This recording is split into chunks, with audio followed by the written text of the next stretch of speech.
सवैये पातशाही 10वीं इन्हों सुधा सवैये भी कहते हैं। अमृत वेले गुरसिख के नितनेम की बाणियां विचों तीजी बाणी है, जिस दियां 2 पौड़ियां आपां विचार चुके हैं। सतगुरु गुरु गोबिंद सिंह साहिब पातशाह बख्शिश कर रहे सन, लड़ी नूं लड़ी नाल मेलन लई एक झात मारी है पिछली पौड़ी च। माते मतंग जरे जर संग अनूप उतंग सुरंग सवारे, कोट तुरंग कुरंग से कूदत पौन के गौन को जात निवारे, पारी पुजान के पूप भली बिद न्यावत शीस न जात बिचारे, एते भये तो कहाँ भये भूपत अंत को नांगे ही पाए पधारे। सतगुरु पातशाह कहते ने बड़े मस्ते होए मतंग हाथी, मतंग हाथी नूं कहंदे ने, बड़े मस्ते होए हाथी जिन्हों राजियां ने सोने दे गहणियां नाल जड़े होए ते सजा सजा के अपने द्वार ते खड़े कीते। जरे जर संग अनूप उतंग सुरंग सवारे, बेमिसाल उच्चे कद वाले उतंग उच्चे कद वाले नूं कहंदे ने, सुरंग बहुत सारे रंगां नाल सजाए होए नूं कहंदे ने, सवारे होए नूं कहंदे ने सवारे।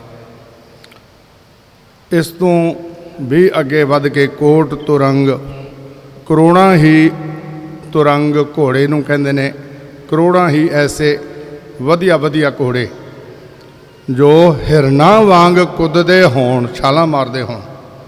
कोट तुरंग कुरंग से कूदत पौन के गौन को जात निवारे, इतनी तेज रफ्तार विच दौड़न वाले के हवा दी चाल नूं भी मात पा देण वाले ऐसे। पौन के गौन को जात निवारे, भारी पुजान के भूप बली बिद, ते भारियां भारियां पुजावां वाले बली योधे, तकड़े तकड़े राजे अनेकां, कितने ना जात बेचारे जिहड़े गिणे भी नहीं जा सकते, अपने वड्डे राजे दे अगे सिजदे करते ने, सिर निवांदे ने।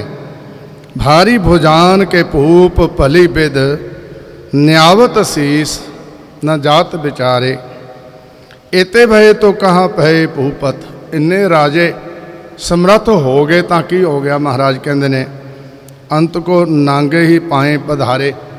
अंत वेले नंगे पैरी ही जाते ने, सारा लाओ लश्कर धरे दा धरिया रह जाता है। इन्नी कामयाबी किसी काम नहीं आई। जे ऐसा कुछ करने के बजाय जे परमात्मा की भगती कर लेंदे तो दरगाह दे विच उन्हां दी सुनवाई हो जानी सी, उन्हां दा उद्धार सुधार हो जाना सी और जगत विच भी नाम रह जाना सी। सतगुरु पातशाह कहंदे ने इतनी कामयाबी हासिल की थी, पल्ले कुछ नहीं पिया। एते भये तो कहाँ भये भूपत अंत को नांगे ही पाए पधारे। अज दी पौड़ी विच गुरु जी कहते हैं जीत फिरै सब देश दिसान को। ऐसे बड़े बड़े राजे जो होर देशों नूं जित जित के अपने राज नूं वधाई जाते हैं और राजियां दियां लड़ाइयां ते राजियां दे युद्ध हर समय नक ते बैठे रहंदे ने। आ देख लो पूरी दुनिया च निगाह मार के देख लो, मल्ला मल्लण वास्ते अपने नूं वड्डा शामिल करन वास्ते ते बाकी राजियां नूं हरा हरा के बाकी राजां नूं अपने राज च मिला मिला के ये लोभ उन्हां दा खत्म ही नहीं हुंदा। लोग मरदे ने ते मरण, जाना जांदियां ते जान, मावां दियां गोदां सुंजियां होंदियां ते होण, किते सुहाग उजड़दे ने ते उजड़न, लखां बंदियां दे कतलेआम होंदे ने। देखो हुण भी युद्ध छिड़िया होया सारी दुनिया दे अंदर और सतगुरु पातशाह कहंदे ने ये राजे रजवाड़ियां दी इन्नी भुख कदे भी खत्म नहीं होंदी। सतगुरु कहंदे ने इनू एक कामयाबी समझदे ने। गुरु गोबिंद सिंह साहिब महाराज कह रहे हैं अपनी वड्डी पुल नूं एक कामयाबी समझते हैं। इत्थे कह रहे हैं जीत फिरै सब देश दिसान को। सारे देसां होर देसां नूं जित जित के बाजत ढोल मृदंग नगारे, थोड़ी जी खुशी हासिल करने वास्ते जित के आते ने। फिर अपने द्वार ते नौबत वजदी है, ढोल वजदे ने, नगारे वजदे ने वो इन्नी कुछ खुशी मनाते हैं आके, इन्नी कुछ खुशी को हासिल करने वास्ते इतने सारे देशों दी जित्तां हासिल करके इन्ने लोगों के लाशों तो गुजर के छोटी जी खुशी को प्राप्त करने वास्ते सतगुरु पातशाह कह रहे हैं ऐसे काम करते हैं। गुंजत गूढ़ गजान के सुंदर, बहुत ही ताकतवर घोड़े, बहुत ही ताकतवर हाथी और जिन्हां दे तबेलियां दे तबेले भरे पे हैं। हंसत ही हाय, हाय कहते हैं घोड़ियां नूं, संस्कृत च हाय कहते हैं घोड़ियां नूं, ते गजान कहते हैं हाथियां नूं। गुंजत गड़गज पा रहे हैं जिहड़े उन्हां दे तबेलियां दे अंदर हाथी गूंज रहे हैं। महाराज कह रहे हैं आवाज़ां कढ़ रहे हैं और सुन सुन के राजे बड़े खुश होंदे ने। गुंजत गूढ़ गजान के सुंदर, हंसत ही है राज हज़ारे। बहुत वधिया वधिया घोड़े जिन्हां दे तबेलियां विच कलोना कर रहे हैं, इन्हां नूं वेख वेख के खुश हो रहे हैं। भूत भविख भवान के भूपत, समय तीन किस्म का हुंदा है, बीतिया होया भूत ते आउण वाला भविख ते वरत रहा नूं वर्तमान कहंदे ने, भवान कहंदे ने उसनूं। तीन समयां दा जिक्र कीता है महाराज ने। महाराज कहने पिछे जिहड़ियां कामयाबियां राजियां दियां दसियां, सतगुरु कहंदे ने भूत बीत गए समय विच ऐसे अनेकां ही राजे होण साजो समान समेत।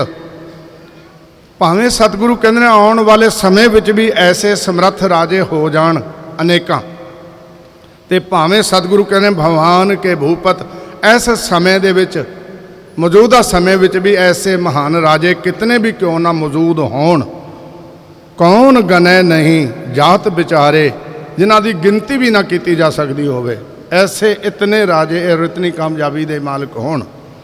महाराज कह रहे ने श्रीपत श्री भगवान भजे बिन, वो मायापति परमात्मा जो सारी दुनिया का राजा है, उसका भजन करन बिना करंतु बिना अंत को अंत के धाम सिधारे। अंत वेले अंत के धाम मौत दे घर कूच कर जाते हैं। सतगुरु कहने खाली हथ चले जाते हैं, कुछ भी सब धरे दा धराया इत्थे रह जाता, कुछ भी नाल लैके नहीं जा सकते।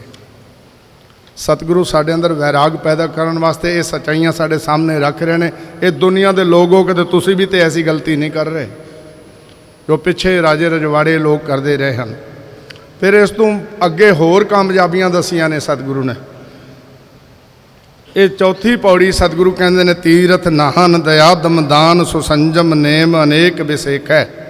बहुत सारे व्यक्ति ऐसे ने जिहड़े तीर्थ इशनानी ने, उन्होंने इस चीज़ का माण है कि मैं तीर्थ इशनानी हाँ, तीर्थां दे इशनान करके मैं पवित्र हो गया।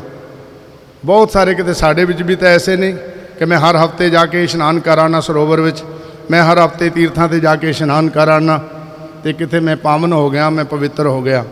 तीर्थ नान दया दमदान और जीवां ते तरस करना, दया करनी। महाराज कह रहे ने दमदान अपने मन नूं विकारां वल्लों रोकना, दमन करना। सतगुरु कहंदे ने दान पुन करना। सो संजम नेम अपने मन नूं एकाग्र करने वास्ते ऐसे बहुत सारे संजम इस्तेमाल, नियम इस्तेमाल करने। अनेक विसेख है, विसेखे कहते इस तो भी वधिक होर उचेचा तौर पर ऐसे नियम करने वाले कितने ही क्यों ना हों। इत्थे बस ने वेद पुराण कतेब कुरान जमीन जमान सबान के पेखे। महाराज कह रहे ने बहुत बहुत पढ़े लिखिया नूं पढ़े लिखे होने का भाव। सतगुरु कहते ने वेद चार वेदां नूं पढ़न वाले, पुराण 18 पुराणां नूं पढ़न वाले, कतेब चार इस्लामी मत दियां धार्मिक किताबां, कुरान है, तोरेत है, जंबूर है, अंजील है, इन्हों किताबां कहते हैं कतेबां। इन्हों पढ़न वाले, पुराण नूं पढ़न वाले, जमीन जमान सबान के पेखे। जमान कहते हैं जमाने नूं, सारे जमानियां दे और जमीन दे सारे धार्मिक ग्रंथ जिन्ने भी अज तक रचे गए ने, सबान के पेखे, उन्होंने सारियां नूं पढ़ के वेख लवे, निचोड़ कढ़ के वेख लवे। गुरदेव पातशाह कह रहे हैं। तब सतगुरु इत्थे गल समझा रहे हैं। बहुत सारे लोगों को अपनी विद्वता ते माण कि मैं धार्मिक ग्रंथ इतने पढ़ लेने, मैं ऐसा बुलारा हो गया, मैं ऐसा विद्वान हो गया, मैं इतनियां डिग्रियां कर लिया ने, मैं इतना कुछ पढ़ लिया, कोई ग्रंथ नहीं छड्डिया। सतगुरु पातशाह उन्हों का हवाला दे रहे हैं कि तू तो कुछ भी नहीं हजे, तू तो कुछ भी नहीं हजे। ऐसे ऐसे कामयाब व्यक्ति धरती ते होए ने जेड़े वेद पुराण कतेब कुरान जमीन जबान सबान के पेखे सारे धरती दे सारे जमानिਆਂ ਦੇ ग्रंथ जिन्होंने पढ़ पढ़ के घोख लै, ऐसे ऐसे विद्वान विद्वता जिन्होंने हासिल कर ली।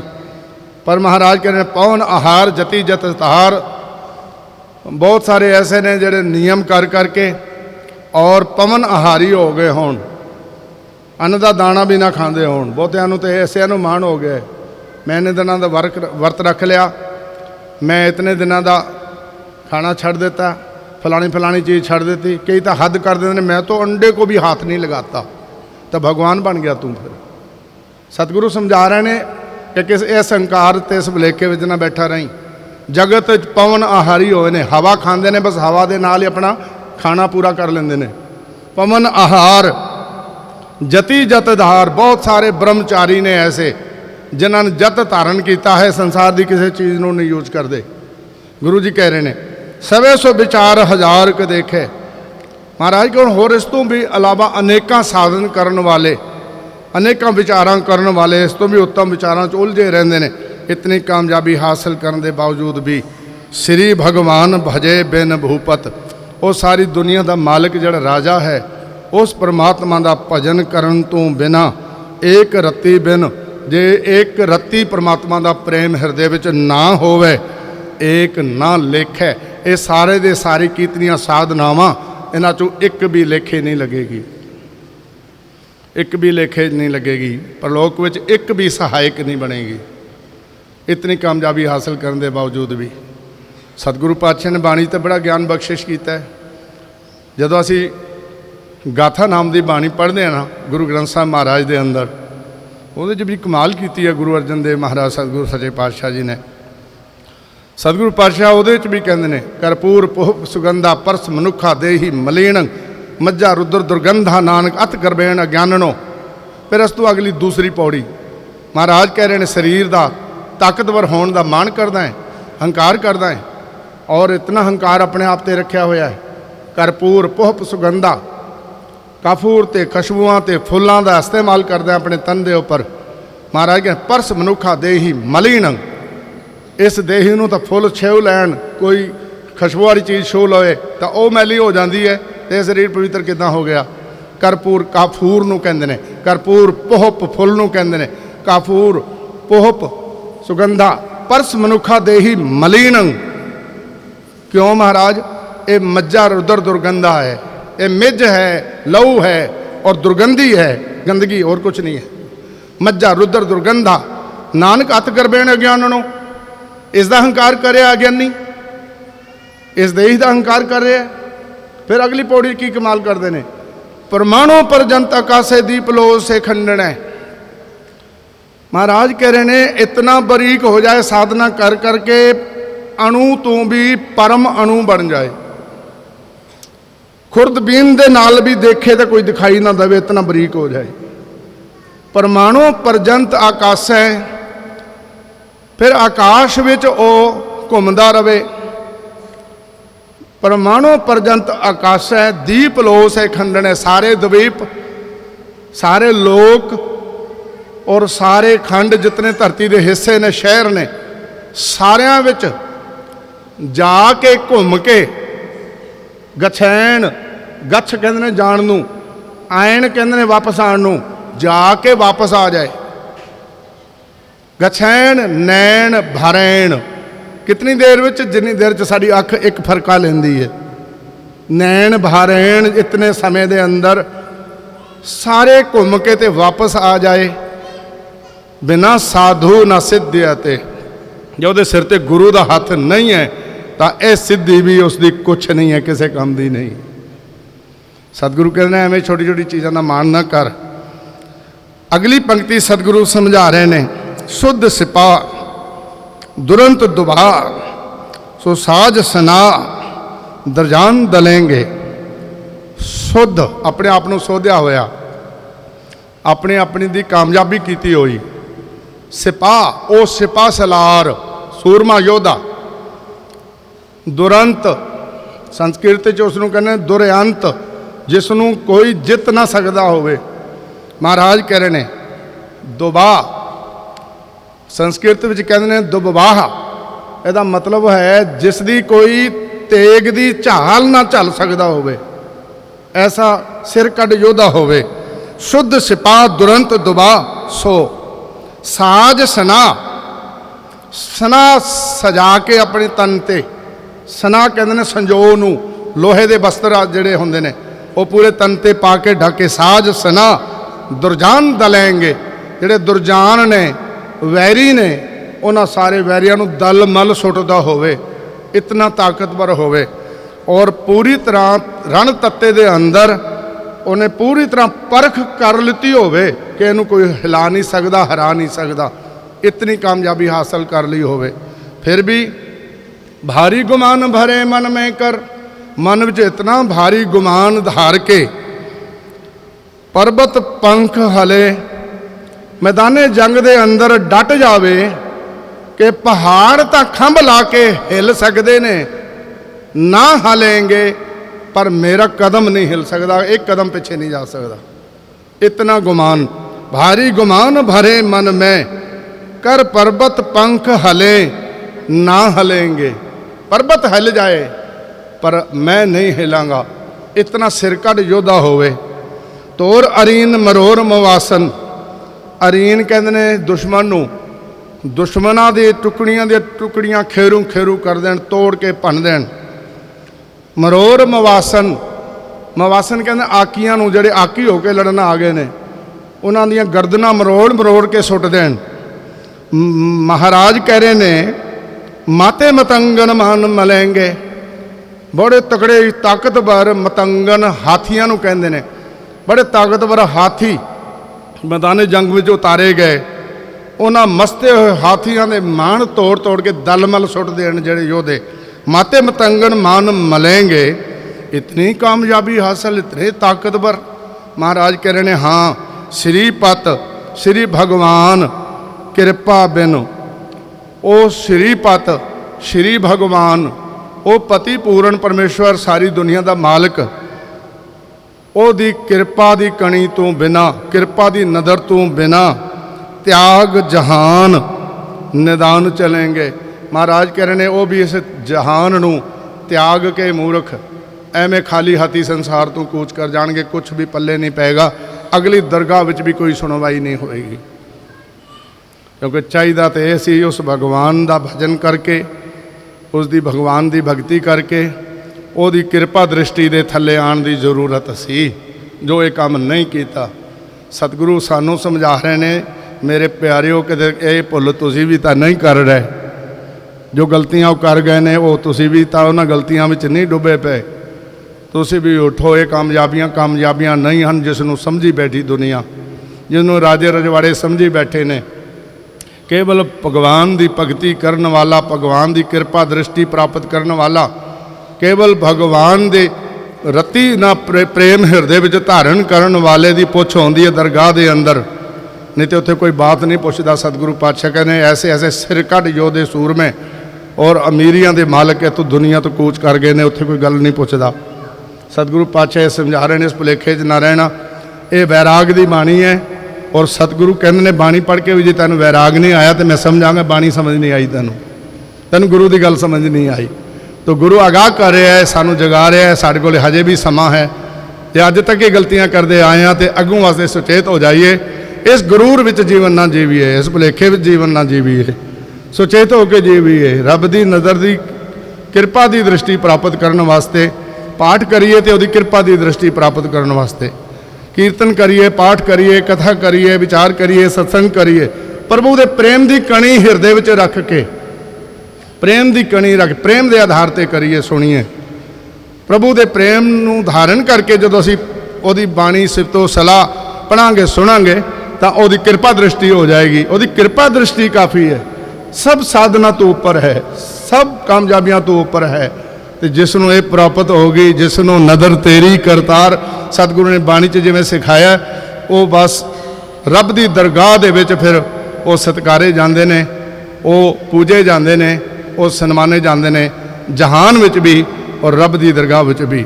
ਇਸ ਬਾਣੀ ਵਿੱਚ 3 ਪੌੜੀਆਂ ਆਪਾਂ ਅੱਜ ਕੀਤੀਆਂ ਹਨ ਸਤਿਗੁਰੂ ਜੀ ਦੀ ਕਿਰਪਾ ਦੇ ਨਾਲ। ਆਓ ਅਗਲੇ ਸਮੇਂ ਵਿੱਚ ਅਗਲੀਆਂ ਪੌੜੀਆਂ ਲੈ ਕੇ ਆਪ ਜੀ ਦੇ ਸਨਮੁਖ ਹੋਵਾਂਗੇ, ਜਿਵੇਂ ਸਤਿਗੁਰੂ ਕਰਾਣਗੇ ਵਿਚਾਰ ਆਪ ਜੀ ਨਾਲ ਸਾਂਝੀ ਕਰਾਂਗੇ। आओ भुलां चुकां दी खेमा अगला प्रोग्राम सरवण करो जी। गज भर के फतेह बुलाओ, प्यार दा सबूत दिओ। वाहिगुरू जी का खालसा, वाहिगुरू जी की फतेह।